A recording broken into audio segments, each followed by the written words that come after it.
everything in this settings page is now linked with the backend database, except we can't really control these locations. So they are fake data right now. We have just initial path and a browse folder button that doesn't do anything. So to finish off the settings page, let's just make this folder button work and update these to all look like actual paths. Just before we do that, there are a few things in here that I don't like. These names are not really right at the minute. We're getting kind of a lot of confusing names for printers and actions print pages. It's not clear in the hierarchy which one of these is like easily the tab or the view or the page. So let's just rename some of these. The actions printer settings view model, this isn't actually a printer settings view model. It's the print settings profile. And we also have print settings. So this will be more obvious once we start renaming. So if we rename this to print instead of printer, print settings, and then this is the profile. So a profile of a specific setting. After this, we have the print profile view model that it's called at the minute. And if we look in there, this isn't the print profile, it hosts the print profiles. So this is actually the print settings view model. And then this will be the print settings profile view model. So again, in the hierarchy, it's quite clear that this then is embedded in this. So that's what we're trying to do with the naming convention at the minute. So we'll name this print settings view model. And now we have the print settings view model with the print profile view model. So it's kind of obvious when it's embedded. Now the printer details view model, this is actual details from real printers. So we'll just literally call this printers view model. We don't want it to be any more complicated than it needs to be. And then finally, these two here, we've got the actions page, which is the obvious top level page. And then inside here, this is actually a tab inside of the actions page. So instead of it just being called the actions print view model, I think it'd make more sense to be called the actions print tab view model. Because then what we'll have is a bunch of actions print tab, or we could maybe even call it the actions tab. I think we'll do it this way around, because when there's multiple tabs, let's do actions tab print view model.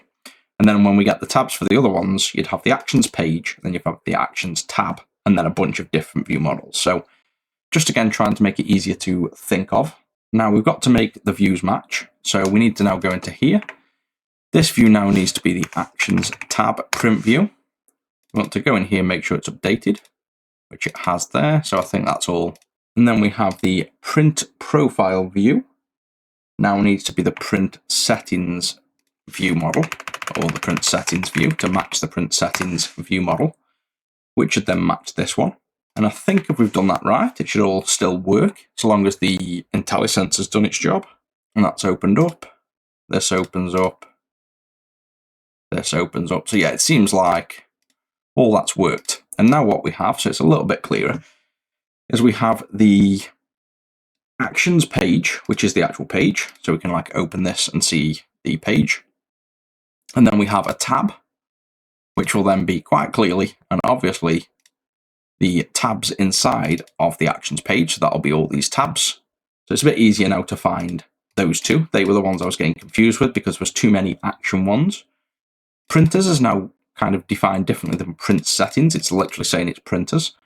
Then you have the print settings view model, and quite clearly nested inside of it due to the naming convention, the print settings profile. So I think that naming convention is much better.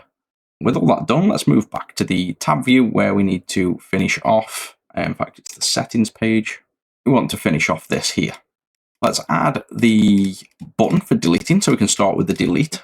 And we can just copy that from, I believe it's in the tab view. We already have it on these like print drawings here. So we just scrolled through and found the data template. You can see here's how we do the kind of delete. So let's just copy the data template. Well, let's copy that whole template there. Go into the settings, and we want this initial path stuff here. So this list box here with location paths.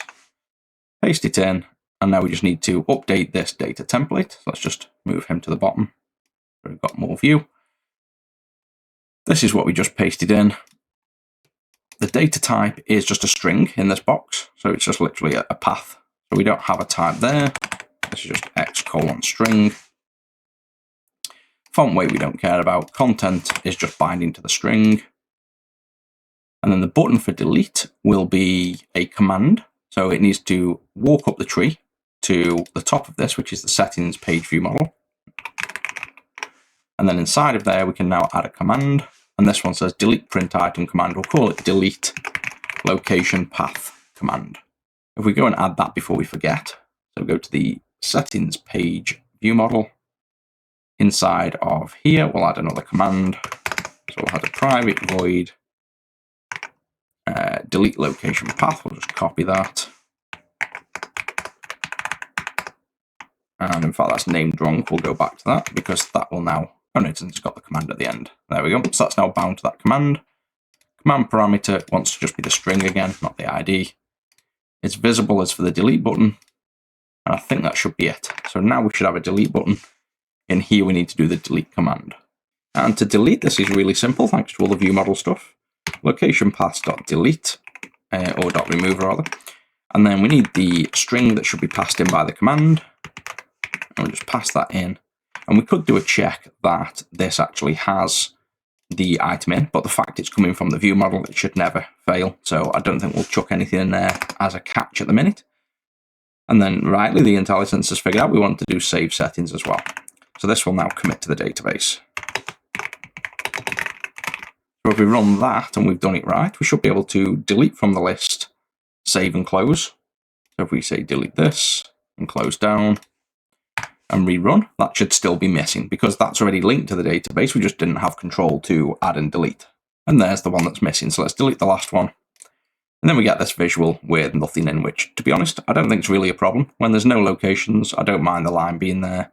And then when we add stuff to it, I don't think that's really a problem. We could add like a blank dummy one that says add folder or something, but honestly, I'm happy with that for now. So with the delete done, we need to do the add. So this folder will want an action now. So that's this here.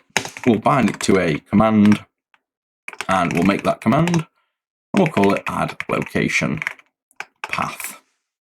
Command will be when we're done. So add location path, if we just copy the delete location path, rename it to add location path. And now this will be a bit more tricky. We don't have a parameter. We are going to need a async task because we're going to have to open a file dialog. Now, Avalonia has support for this, and it's in the form of the storage provider, which the documents don't really mention a folder picker, but there is going to be one on here. You can see here it says folder picker. So we know there's a folder picker in there. But the problem is, if we look at this, we need to access the top level. So this target needs to be a window or a top level element. And at the minute, we are inside a view model. So inside of here, we're a view model, we're unaware of a view, which is rightly so. The view model shouldn't necessarily be directly aware of the actual view because then you're binding straight to a view and you can't change that in future. But this is where dependency injection will come in and help us out in this situation. But it's going to get a little bit complicated, as it always is when you're doing dependency injection and MVVM. That's just the way of the world, but it's going to be worth it in the end. So what we want to ultimately get access to is a top level element to be able to open this storage provider. And again, we don't really want this to be accessing the storage provider. We want to delegate this out to a service. So let's just use this dialog service. It's not really a dialog. It is in one way and it isn't in another. This is kind of a dialog we've made, but I'll share this service for it. So we'll do a public async and we'll want a task returning a string, I think, for now. And then we'll do a select folder path or something, or select folder. Or folder choose, or I don't know what I'll call it. Choose folder. Folder picker. There's so many things we can call it. So let's just call it folder picker. And now in this service, we want access to that top level. But again, this dialog service has no awareness of top level. And really the only place we have access to the top level is here. So, and this is after we've combined and generated the services. So we can't just inject a top level here by doing, say, into here, adding another service here, doesn't really matter what it is, and then passing in a parameter for the top level because we haven't yet made it and it's afterwards. So what we're going to have to do, we don't really need a factory, like we could do a factory, but we're not generating a new thing.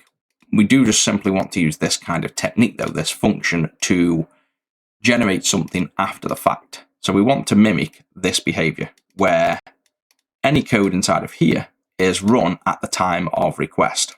And when we run at the time of request, we want to then access this that we know of at a later date. So what we need to do in the dialog service then is we will put, similar to the factory, we'll put this at the top to request a function, so it will get injected. And in the function, we just want it to be I think it's top level, I think is what gets returned by the top level call. So if we get access to top level, we can then access the storage provider. So we'll call this literally top level. And now when the dialog service is bound, it's going to expect top level.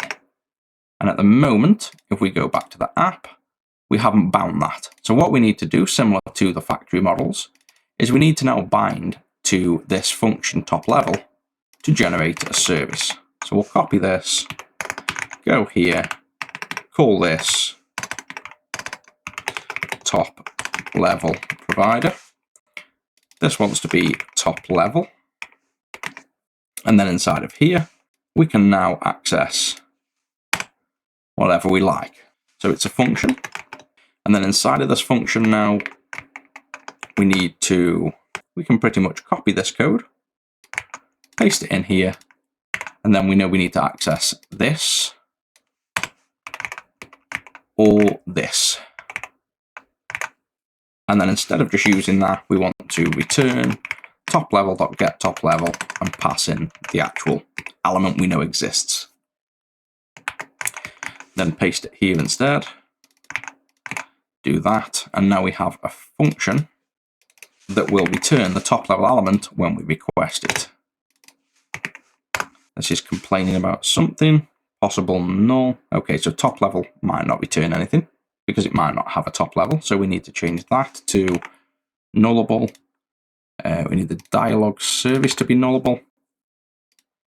That fixes that. Desktop, because we've already named it there, so we'll call this top window, I guess, just to give it a different name so we're not hiding the other variable. And then this now, return statement is missing. Oh yeah, because if these two aren't valid, we might not have a top level at all. So let's just return null. There we go. So now what we've done is anywhere that any dependency wants access to the top level, they can have a request for this exact type, and it will get injected for us. And at the time of requesting that, it will then call into this and pull the top level element. If all that works then, this means this dialog service will work now. And in top level picker, we have access to this top level. So we can do top level, which might be null. So we're going to have to null check that. But before we do that, let's just return a blank string and check this still all builds and works.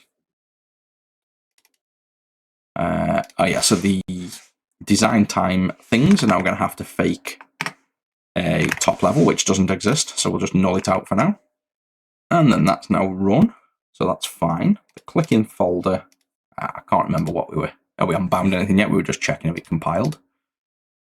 That's all compiling fine. And what we want to do now is consume this dialog service in the settings page so we can access it. So we'll have copy and paste this. We'll have a dialog service called dialog service. And then in the constructor here, we'll also request the dialog service. And then in here, we will store access to it. And in here, we will create a new dialog service. And in there, we'll pass in the null. And again, this is just for design time constructor, so this button won't work in the design time. Now we should have access to a design, or a dialog service rather. If we go to add location path, we should be able to now do dialog service.folder picker to invoke it. And I guess var result for now equals this. This returns a string, which to be honest, if you click cancel on the dialog, it won't always be a string, so it might be nullable. And then let's just say you clicked me. And let's just test if this whole process works. When we get the result, go to location paths.add result. And let's just see if that visually works. I guess you'd have then the result equals null return. Why can't that add? What's it? Result.value. Oh, we haven't awaited. Await the dialog. Return null. There we go. And this won't commit to database or anything, but it will add to the list if it works. This is another, this design time again. Yeah, design time constructor. So, what's there? New dialog service. New null. And now when we click this, there we go, you click me. So we know all this is binding. We don't want that to happen either. Adding multiple of the same element, because you can only really have one path that's the exact same path. So let's just fix that. But we know the logic's working. Let's ignore the duplicate for the minute, and let's make the dialog service work now then. So this shouldn't be too hard now. We can just access the top level, and we want to, or rather, var top level visual equals, and if we access top level, this is a function, so we invoke it to return a top level. This might be null, so we need to do if top level null is, or if top level visual is null, return null. So it can just get ignored. That's if it's failed, we simply can't do anything. We won't error out, we just won't work for now. After that, we want to invoke the top level visual storage providers function, and it will return a bunch of folders. So if we do folders equals await top level visual, we can now finally access this storage provider, which is Avalonia's helper method, and we can now open a folder picker. And this works on every single platform, Android, Windows, Mac, everything. We want some new folder options. So new folder picker options, put them in there, and then let's see what options we have. Allow multiple is false for now. We don't really want to select two. Title, select a folder, that's fine. And we'll leave everything else blank. So that's a default pop-up. And now I guess we need to see what we selected. So that will be return folders dot first or default, because we should always have a folder, and I presume if we click cancel it will still have a folders list but with nothing in, I'm going to guess. So it might be nullable, and if it isn't, what do we have? We've got name, path, path's URI, so it'll be path dot, and then this is where a lot of people get confused with all these options, and I still do too, to be honest. So we'll pick, let's say local path, and we can debug this. We'll just put a breakpoint in to see what this resolves to, and then we can figure out from there. So if we run this should run and invoke a pop-up dialog. So click folder, there we go, pop-up dialog, desktop, add. Now if we hover over folders, we have one. We've got the name desktop, so that's not what we want. We've got the URI, which has got the path in, but we don't want this kind of file colon, URI. You want something like this, the absolute path. But for Windows, it's normally /. So local path looks right what we picked. We also have, that's it really, local path's the only one that looks right for a Windows. You don't normally put / in Windows. So that's what looks right to me. And there we go, it's added that.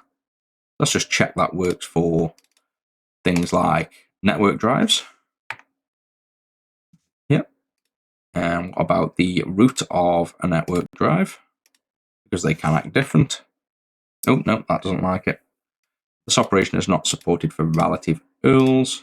Okay, so let's run that again. And is that going to crash the app? Yeah, that's going to also completely crash the app. So this might be where we want to also start adding an error logger, or a provider that catches errors. And instead of just crashing the app, it actually logs them somewhere. So we'll probably do that next. Try again, folder, select. Let's browse this one. And yep, so these all fail. Original string, so that original string looks fine. And that's the only one that does look fine. So what's different about this is not absolute URI is true. So I wonder if that's false not is not absolute URI when we pick another folder. And then we can use that as a flag to return either local path or original string, or maybe original string looks right for all of them. So let's just see what original string looks like on the desktop. No, so original string doesn't look right, but what is the is not URL? Yeah, so that's false. So the flag will be, if this is false, use local path. If this is true, use original string. Maybe that'll do the job. In which case, we want to probably do var path equals this. If path is null, return null. Otherwise, then return path dot. What was it called? Oh, don't tell me that's not available. Oh no, I don't think we can access that. Add again is absolute URI. So maybe it's just inverted. So is absolute URI. Is that available? So is absolute URI is false in this case. Let's try it again on the other folder. Now let's try it on a desktop. And is absolute URI is true. Yes, we can just use the inverse. So if it's an absolute URI, we can use local path, otherwise not. So return path dot is absolute URI question mark local, otherwise path dot original string. So I think that will get us the string we want in all instances. So now open desktop, that looks correct. Open NAS drive, that looks correct. Open subfolder. Great, that's working. So now we just need to work on this. The delete works, but we need to save to the database. Actually, I think the save to the database works as well.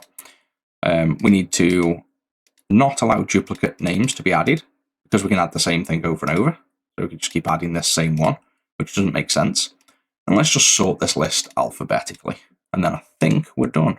So if we go back to the settings page view model and the add location path, we've got a null check. So if we, oh, that's a point actually. We haven't tried cancelling the dialog. Let's just confirm that does basically return nothing. So if we go add folder and then cancel, yeah, so it just returns nothing, which is what we want. So that's not a problem. So if it returns nothing, we do that. But to not allow duplicates, let's just do or, and then location paths dot any. And we can just check if any of them are string.equals, and we don't really care about case sensitivity. So the original path or the result with invariant culture ignore case. So basically, if this contains any of them with the same name already, we don't add it. So this will prevent duplicates. So do not add if duplicate or cancelled. Add to locations. And then we actually didn't commit to database, so save to database. And then in between here, we want to now sort alphabetically. And to do that, we'll just do location paths equals new observable, and it will be location paths dot order. And I think order will automatically be ascending. So I think that's it. So now if we delete that because it's not a path, we add the same path again. So daily, you can see that's already in. So it shouldn't add it again, which it doesn't. If we delete it though and add it, it will add back. And you'll notice as we're adding these, should put these in alphabetical order. So if I go to downloads, you can see DEDO. If I delete, say, desktop, which should be second up, and add it again, it should add into the middle in alphabetical order, which it does. Now, the only other thing is what happens when we have too many items in this list. And we can see we go off the screen. So we need to fix this visual so it actually fits on and, can scroll. And the problem we'll have here is this is within a stack panel, which is within another stack panel, and then eventually the stack panel's in the grid. So we need it to be, is that header grid? Which one is this header grid? Let's get our bearings for where we are. That's up top, and that's part of all of the grid. So we're going to have to jump right the way up to this top level grid here, because we need the last item here to scroll down to fit the bottom of what's available, because otherwise they're all stack panels within that. So these two stack panels are the problem. So we're going to need 2 autos and 1 final fill. Then the right column, we will want grid.rowspan2, because now it needs to span, this column here needs to span both. And then this column, we are going to span 1 and move this out to a separate thing. So now inside of here, go all the way down, get the location, and double stack panels inside, which doesn't matter. Take this list box, cut it out, go below here. It doesn't matter where we go because we're going to put it inside of the grid so it can be any position. The grid.column will be 0, grid.row will be 1. Or in fact will be 2. We want it to move to that second one. And there we go now. So that will now fill and go down. So I think that'll just work. We'll soon find out. Yep, and there we go. We've now got it scrolling. We need the padding though. We need to match the padding of the original stack panel. But that's working. That's now, limiting itself to where it needs to be. So let's just mimic the left stack panel spacing and margin. So we've got margin already. That now needs to change. We don't have spacing, but the margin will push it there. We don't want it all around because we don't want top to have the same, but we want all the others to have the same. So I think that's now it. And there we have it. That's now the settings page fully linked in and done. So this is a real working button. These all work and save to the database. These all link in. This has an action. We just need to actually invoke things on them. But ultimately, this page is now done in terms of binding to the backend database. We can move next either onto the actions page and linking all this in with the database, or we can do some error handling and figure out if things are going to crash instead of the application crashing. Make a kind of error logger or an error service that does something so we have nicer error reporting as this grows.